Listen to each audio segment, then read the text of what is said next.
Cohn-Bendit, meneur du mouvement étudiant surnommé alors Danny le Rouge, dénonce la charge du candidat de l'UMP. Dire à tous ces gens, vous n'avez plus de valeur, vous n'avez pas de valeur, vous n'avez pas de morale, ce n'est pas vrai et je crois que c'est les insulter. Et après il va dire, je suis victime, pourquoi on me hait? On le hait pas, mais on dit, il dit n'importe quoi.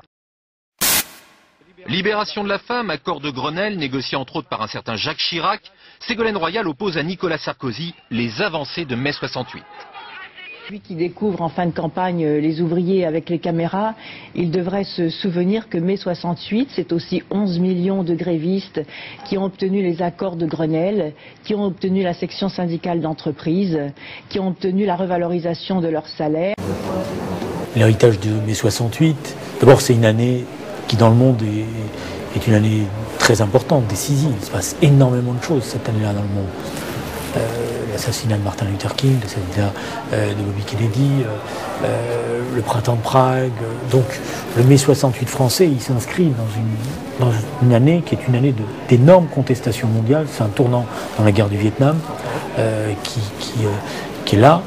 Donc je pense que l'héritage de mai 68, c'est d'abord et avant tout une année énorme de contestation, avec des messages très forts de liberté.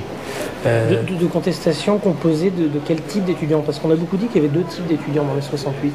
Qu'il y avait la classe ouvrière et puis la classe bourgeoise qui mai 68, il ne faut pas le voir comme une révolte étudiante. C'est d'abord une révolte de la jeunesse qui va trouver d'ailleurs dans un certain nombre de pays des concordances avec des révoltes sociales importantes. Et en France, on ne peut pas réduire mai 68 à une révolte étudiante. On a une grève générale peut-être plus importante qu'on ait connue au XXe siècle avec juin 36.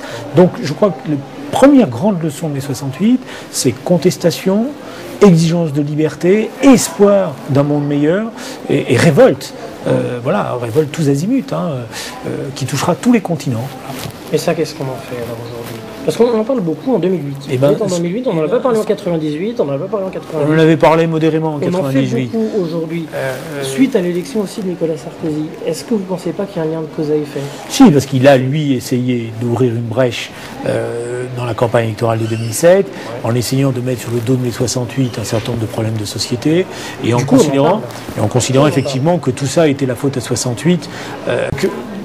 Moi, je crois que Nicolas Sarkozy, sur le plan personnel, c'est un héritier de mai 68.